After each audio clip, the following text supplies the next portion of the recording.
All right, so I just wanted to come on and talk about the gaslighting aspect that can kind of go along with betrayal trauma. If you don't know me, my name is Jessica, and I am a life coach for people that have experienced betrayal trauma. So the term gaslighting is kind of like a hot term right now. People, I think, overuse it in certain aspects, but this is a term that is very applicable when we are talking about betrayal trauma, and it can be applied to literally every person involved in the situation. So people that go through betrayal trauma will often gaslight themselves because they are experiencing gaslighting from other people around them. So as a victim of betrayal trauma, what will often happen is people that abuse you, and this is something that I've talked about in an earlier video, that if you have experienced betrayal trauma, you are a victim of abuse.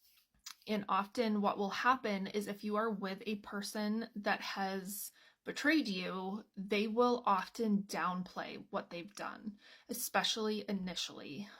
They will often either deny it or try to gaslight you into believing that what they did was really not that bad. So not only is your entire world flipped upside down and you are trying to figure out what's true and what's untrue and why you're having all of these feelings, but now you have somebody that's trying to also downplay it. So a lot of times what will happen is you will be willfully misinterpreting, which is another way to say gaslighting. You will be willfully misinterpreting what happened. So you will say, oh, maybe it wasn't that bad, or maybe I'm overreacting, or, everyone online in these situations, you see all these comments on all these videos and people say oh, boys will be boys, or men have needs, and all these things, and people gaslight you into thinking that the things that you're feeling are not valid. So then you start doubting yourself when you're already in a situation where you're doubting yourself. And a lot of times too, people will do this to kind of protect their relationship, because a lot of times this is coming from a person that you really, really love, and it's somebody that you potentially want to stay with. So you don't want to further damage the relationship. So you might just be trying to sweep it under the rug, and it might be something that you don't really want to deal with. So you gaslight yourself into thinking that maybe it's not that bad.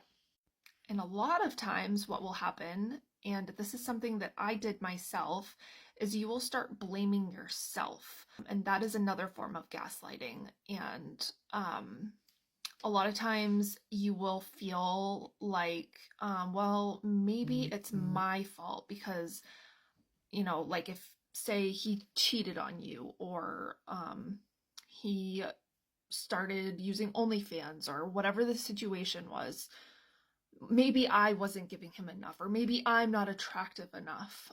People will start blaming themselves. That is very, very common with betrayal trauma. So that is another form of gaslighting. And I just want to tell you that that is not true. That is not why he's doing these things.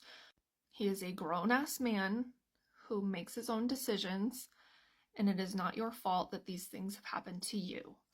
You are a victim of abuse.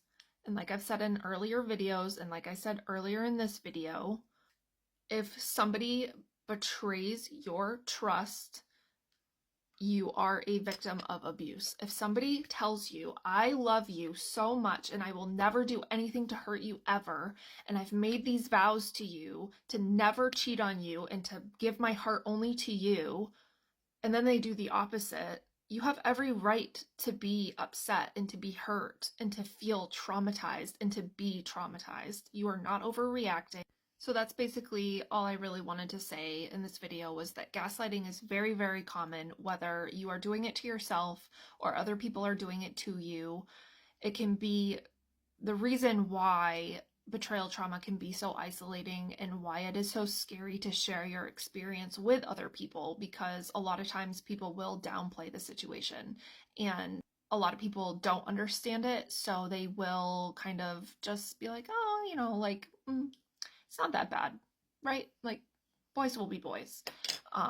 And that's very, very damaging to somebody that is going through trauma. So I just want you to know that if that is something that you're experiencing, that you are not alone. Try your best not to gaslight yourself. That is not something that you really can control at this point if you are in the trenches of betrayal trauma. However, if you need resources, I am more than happy to talk to you. And if that's something that's kind of taking over your life, if you're gaslighting yourself or people around you are gaslighting you, I'd be happy to share some resources with you. If you want to reach out to me, please do so.